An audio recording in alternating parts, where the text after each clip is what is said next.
Hello everyone, स्वागत है आपका आपके चैनल विक्टोरियस एकेडमी में। जैसा कि आपने बोर्ड में देख ही लिया होगा, कंट्रोल एंड कोऑर्डिनेशन, जो कि क्लास 10th का चैप्टर है। बायोलॉजी में पहला चैप्टर लाइफ प्रोसेस है, दूसरा चैप्टर कंट्रोल एंड कोऑर्डिनेशन है। तो हम लोग आज इसी की स्टडी स्टार्ट कर रहे हैं।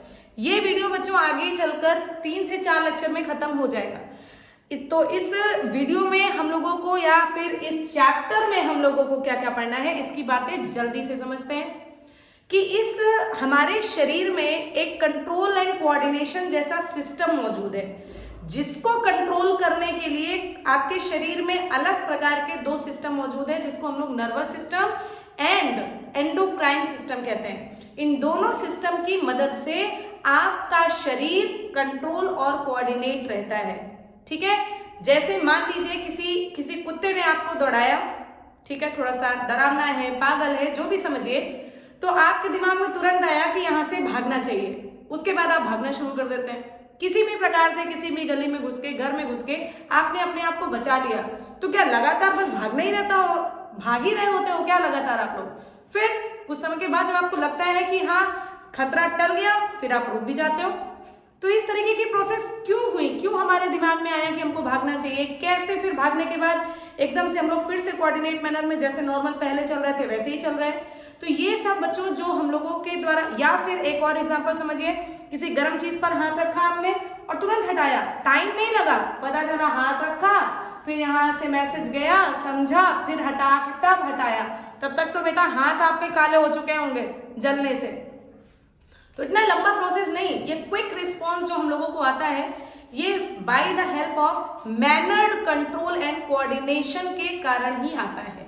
ठीक है, तो इस चैप्टर में हम लोगों को स्टडी करनी है about nervous system and endocrine system, जिसमें से ये कुछ कॉमन पॉइंट्स हैं, इनकी बातें समझते हैं। That all living organisms must have a system which should provide control and coordinate in body. Yes, हमारे शरीर में हर चीज को लेकर कंट्रोल और कोऑर्डिनेशन होना ही चाहिए, because we are multicellular complex organism.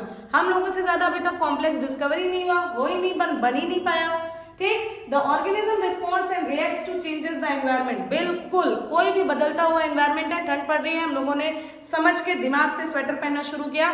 जैसे जैसे मौसम बदलेगी, जैसे जैसे मौसम बदलेगा आपका, फिर आपका दिमाग काम करेगा, आप सारे बोलेंस रख दोगे। सारी की सारी चीजें एक मेंटल हेल्थ पर ही तो डिसाइड कर रही है। अब ऐसा थोड़ी ना है कि आप गर्मी में भी स्वेटर पहन के घूमेंगे या जाड़े में आप ऐसे ही घूमेंगे। ठीक है, These stimulus are, ये स्टिमुलस हो क्या सकते हैं? लाइट हो सकती है, साउंड हो सकते हैं, स्मेल हो सकती है, टेस्ट हो सकते हैं, कोल्ड हो सकता है, हीट हो सकता है, टेम्परेचर हो सकता है, प्रेशर हो सकता है। ठीक है, ये सारे के सारे इन्वायरमेंट से स्टिमुलस हम लोगों को मिलते हैं। ये स्टिमुलस इन्वायरमेंटल स्टिमुलस कहलाते हैं। ठीक, तो हमारे आसपास प्लांट्स और एनिमल्स दोनों के दोनों इन स्टिमुलस के रिस्पेक्ट में अपना रिस्पॉन्स देते हैं। तो हमारे ह्यूमन में या फिर एनिमल प्लांट्स में भी बात करें, प्लांट्स में बेटा नर्वस सिस्टम तो बिल्कुल ही नहीं पाया जाता, और एंडोक्राइन सिस्टम जैसा कोई सिस्टम तो उनके अंदर नहीं पाया जाता है प्लांट्स में, लेकिन हाँ उनके में भी कुछ हार्मोनल एक्शन है। इस चैप्टर के एंड में हम लोग प्लांट्स से रिलेटेड बातें भी करेंगे।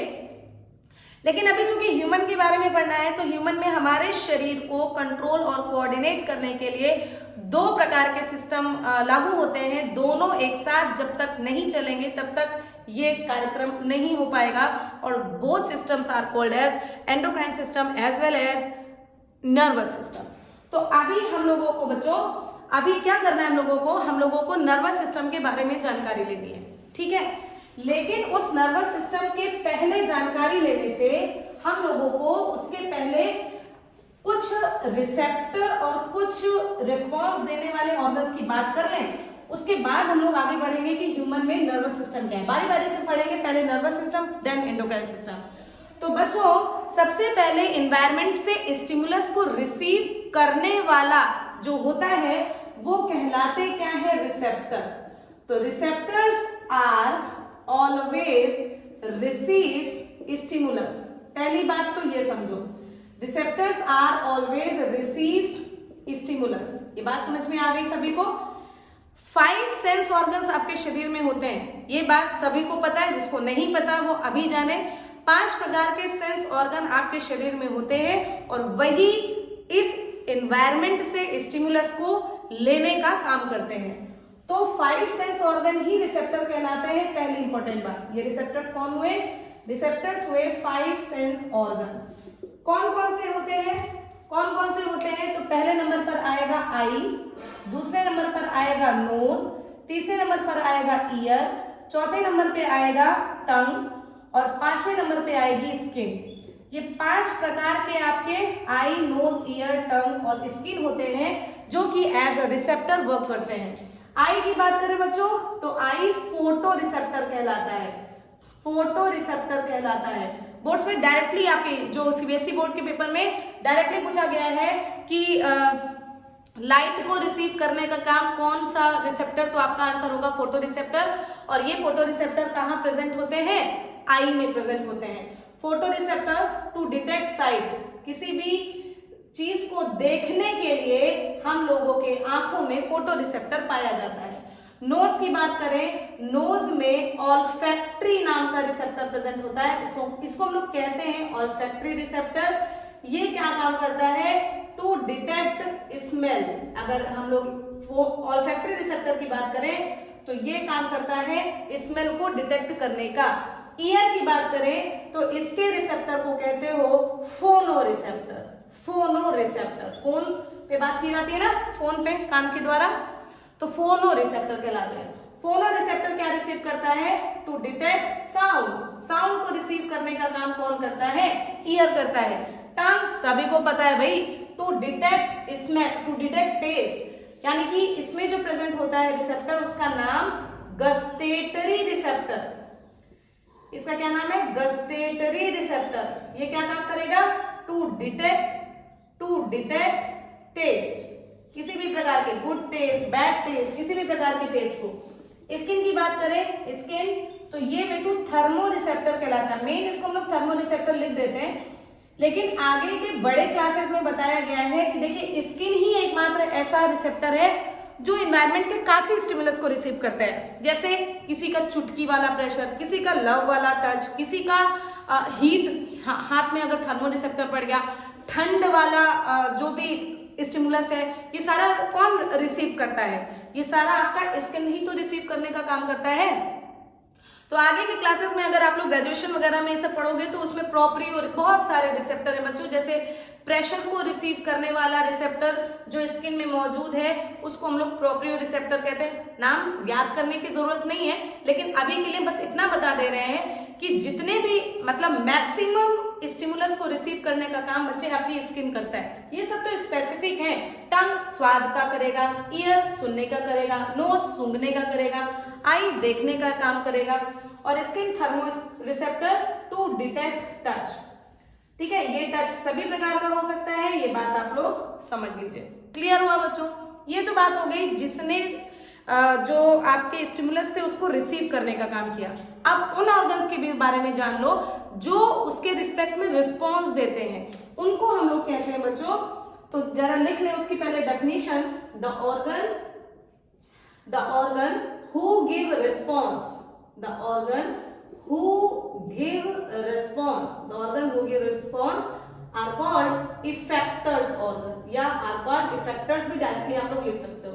ठीक है, are called effectors।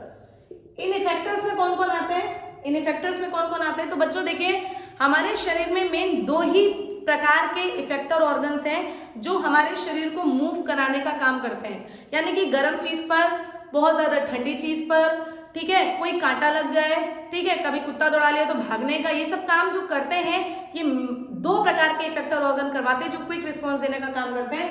और इन इफेक्टर ऑर्गन में वो दोनों आते हैं, कौन है बच्चों? हमारे शरीर की मसल्स और हमारे शरीर की ग्लैंड्स। ठीक, ये 2 प्रकार के आपके कौन हो गए? इफेक्टर ऑर्गन हो गए। क्लियर हुई बात? समझ में आई आपकी?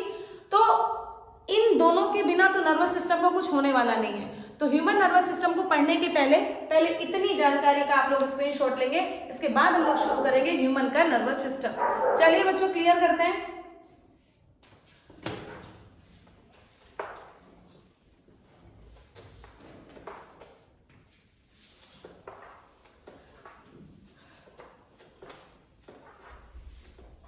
थोड़ी बहुत बातें आप लोगों ने बच्चों क्लास 9th में ही पढ़ ली है। ठीक है, ह्यूमन का नर्वस सिस्टम। तो पहले हम लोग आज स्टडी कर लेंगे ह्यूमन के नर्वस सिस्टम के बारे में।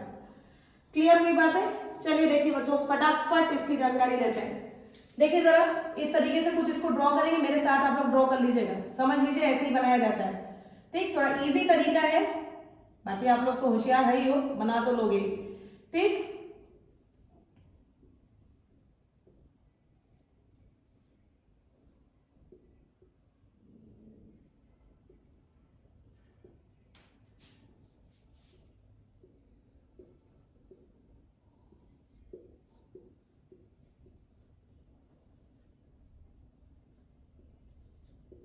ये रहा आपका न्यूरॉन का छोटा सा स्ट्रक्चर। अगर हम लोग इस न्यूरॉन के स्ट्रक्चर की बात करें तो मेन अभी चीज तो छूटी गई, जिसको हम लोग न्यूक्लियस कहते हैं। और न्यूक्लियस के अलावा इसके चारों तरफ छोटे छोटे से ग्रैन्यूल लाइक स्ट्रक्चर होते हैं, जिसको हम लोग निसल्स ग्रैन्यूल कहते हैं। तो चलो बात करते हैं इसकी, हम लोग जरा फटाफट इसकी नेमिंग करें। देखिए, the main part of this is साइटोन, या इसी को हम लोग सेल बॉडी कहते हैं, इसी को हम लोग सेल बॉडी कहते हैं। दूसरी ये मेन ब्रांच आपकी एक्सॉन कहलाती है। इसके ऊपर ये कवरिंग आपकी माइलिन शीथ कहलाती है। ठीक, ये उसके बीच का जो स्पेस दिख रहा है ये कहलाता है नोड्स ऑफ रैनवियर। ये क्या कहलाता है बच्चों? Nodes of Ranvier. ठीक है, ये सेंटर पार्ट में जो आपको रेड कलर से बना के दिखाया गया है इसे न्यूक्लियस कहते हैं। यहां पर जो आपको ब्लू कलर से दिखाया गया है इसको आप निसल्स ग्रैन्यूल कहते हो। क्लियर हुआ? निसल्स ग्रैन्यूल कहते हो। ये यहाँ पर जो ब्रांचिंग हुई इसका नाम है डेंड्रॉन, और जो फाइन ब्रांचिंग्स हुई हैं इनको आप कहते हो डेंड्राइट्स। इस बात को याद कर लो। क्लियर हुआ ये बात? इसके बाद ये जो यहाँ पर मौजूद है बच्चों, ये कहलाता है नर्व एंडिंग्स। इन नर्व एंडिंग्स पे कुछ नॉब लाइक स्ट्रक्चर हैं जिनको हम लोग सिनेप्टिक नॉब कहते हैं। सिनेप्टिक नॉब, या फिर इसी को कहते हो सिनेप्टिक वेसिकल्स। बस इतना छोटा सा फिगर आप सबको तैयार करना है। ठीक है, फटाफट इसको समझिए। इसके बाद हम लोग वन बाय वन इस पूरे न्यूरॉन्स को डिस्कवर करते हैं। ये बनाया क्या है हमने? ये बनाया है हमने एक न्यूरॉन, यानी कि ह्यूमन नर्वस सिस्टम की स्ट्रक्चरल और फंक्शनल यूनिट क्या है बच्चों? Neuron. Millions of neurons are there in human body. पूरा शरीर ही नर्वस सिस्टम से बना हुआ है बच्चों, क्योंकि पैर के अंगूठे तक में अगर चोट लगती है तो हम लोगों को तुरंत एहसास हो जाता है। तो एक छोटी सी डेफिनेशन क्या होगी कि the functional unit of nervous system, the unit of functional system, इसको थोड़ा सा सही करते हैं, सॉरी बच्चों उल्टा सीधा बोल दिया, इसको क्लियर करते हैं। The structural and functional unit of nervous system, the structural and functional unit of nervous system, the structural and functional unit of nervous system is neuron. Clear हुआ? The structural and functional unit of nervous system is neuron. तो ऐसे neuron की further study हम लोगों को करनी है one by one. सबसे पहले बात करते हैं ह्यूमन के नर्वस सिस्टम में क्या क्या चीजें इन्वॉल्व है। तो आपका आंसर है, आप एक इस तरीके से लाइन लिखोगे कि ह्यूमन नर्वस सिस्टम इन्वॉल्व्स, एक इस तरीके की लाइन लिखोगे, ह्यूमन नर्वस सिस्टम इन्वॉल्व्स। कौन कौन सी मेन दो चीजें हैं बच्चों? पहले नंबर पे आएगा साइटोन और दूसरे नंबर पर आएगा सेल प्रोसेस। सेल प्रोसेस का मतलब उसी साइटोन से निकली हुई ब्रांचेस, जिसमें आपको स्टडी करनी पड़ेगी एक्सॉन की, इसके बाद डेंड्रॉन की, इसके बाद नर्व एंडिंग्स की। ये सब बातें हम लोग इसमें स्टडी करेंगे। क्लियर हुआ ये बात?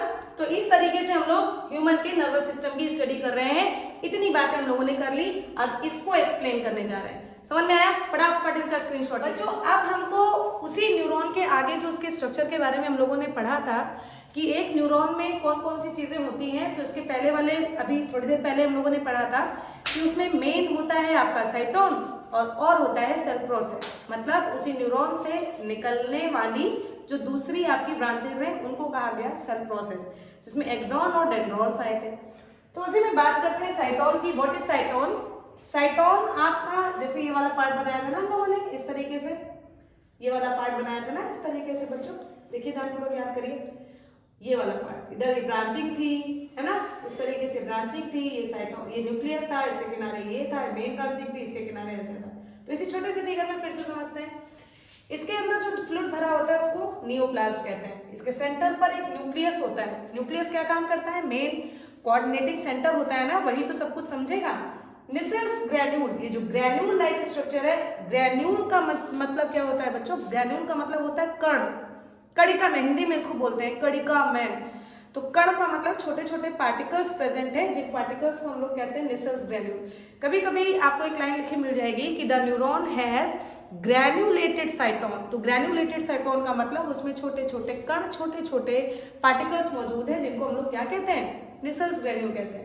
ये Nissl's granule actually rough endoplasmic reticulum का बना होता है, RER का बना होता है, और जहां जहां RER वहां वहां राइबोसोम, क्योंकि रफ एंडोप्लाज्मिक रेटिकुलम पे जो रफनेस आती है, जो खुरदरापन आता है, वो मेन किसके कारण आता है, वो मेन आता है राइबोसोम्स के कारण।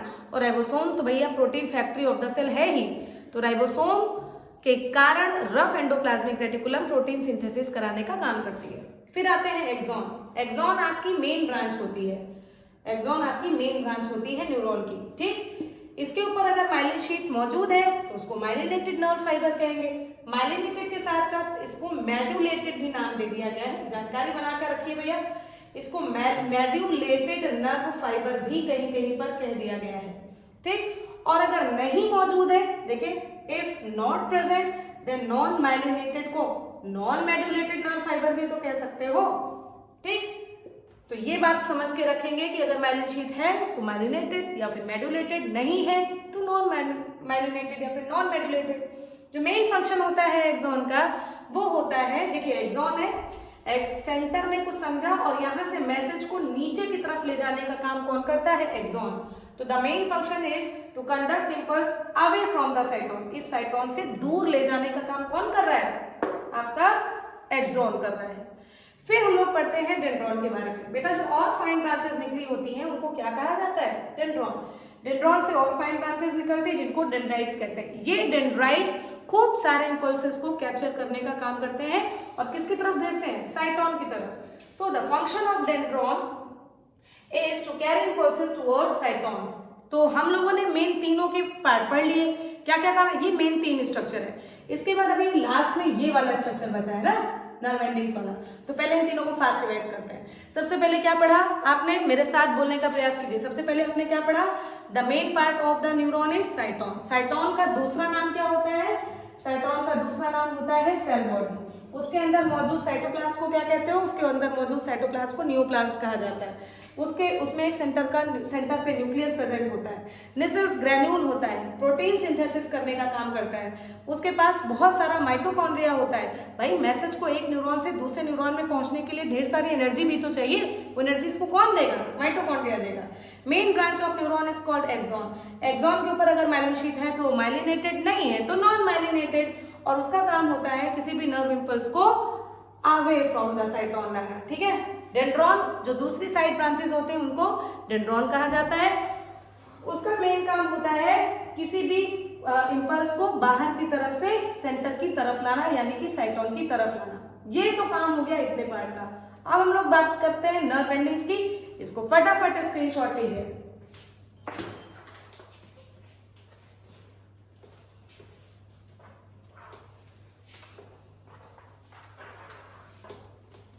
चलिए बच्चों, नर्व एंडिंग्स की बात करते हैं। देखिए भाई, नर्व एंडिंग्स क्या चीज है, क्या ही भला है।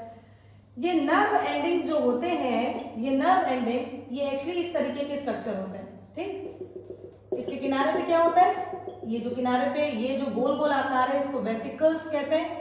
फिगर में आपको नाम बता दिया गया, वेसिकल्स कहते हैं, सिनेप्टिक वेसिकल्स कहते हैं या फिर सिनेप्टिक नॉब कहते हैं, बताया गया था, है ना। इसको नाम लिखे दे रहे हैं, सिनेप्टिक वेसिकल्स या फिर इसको सिनेप्टिक नॉब कहते हैं। इसके अंदर कुछ केमिकल भरा होता है बच्चों, उस केमिकल को हम लोग कहते हैं न्यूरोट्रांसमीटर। उस केमिकल को हम लोग कहते हैं न्यूरोट्रांसमीटर। एक न्यूरोट्रांसमीटर का नाम भी याद कर लो, एसिटाइल कोलिन, इस नाम का एक न्यूरोट्रांसमीटर भी याद कर लो। आपके शरीर में केमिकल की सहायता से मैसेज एक न्यूरॉन से दूसरे न्यूरॉन में पहुंचता है, उसी केमिकल को न्यूरोट्रांसमीटर कहा जाता है, ठीक है। तो ये जितना भी पार्ट आपने आज पढ़ा, ये पूरा का पूरा नर्वस सिस्टम, यानी कि नर्वस सिस्टम तो अभी पूरा नहीं कंप्लीट हुआ, ये आपका न्यूरॉन का पूरा स्ट्रक्चर कंप्लीट होता है, जिसमें से आपने न्यूरॉन के कौन कौन से पार्ट पढ़े, साइटोन, एक्सॉन, डेंड्रॉन और नर्व एंडिंग्स। नर्व एंडिंग्स पे साइड में क्या प्रेजेंट होता है, लास्ट में सिनेप्टिक वेसिकल्स, जिसके अंदर लिक्विड भरा होता है, जिसको न्यूरोट्रांसमीटर्स कहते हैं, एक प्रकार का एसिटाइल कोलिन नाम का प्रेजेंट होता है, जिसकी मदद से, और भी होते हैं, हम आपको नाम अभी जरूरत नहीं बताने की, बट डोपामीन हो गया, गाबा नाम का हो गया, इस तरीके से बहुत सारे न्यूरोट्रांसमीटर प्रेजेंट होते हैं जो मैसेज को एक न्यूरॉन से दूसरे न्यूरॉन में भेजने का काम करते हैं। तो इतनी बातें आप लोग अभी स्टडी कीजिए बच्चों। इसके नेक्स्ट वीडियो में हम लोग ये पढ़ेंगे कि how to conduct these message, मतलब एक न्यूरॉन से दूसरे न्यूरॉन में आखिर ये मैसेज किस फॉर्म में कंडक्ट होते हैं, ठीक है। तो ये बातें पढ़ेंगे। इसके अलावा रिफ्लेक्स एक्शन, रिफ्लेक्स आर्क और पूरा का पूरा एंडोक्राइन सिस्टम तो भी बचा ही है। तो कंट्रोल एंड कोऑर्डिनेशन चैप्टर की शुरुआत ढंग से की जाए, अच्छे से पढ़िए। Thank you.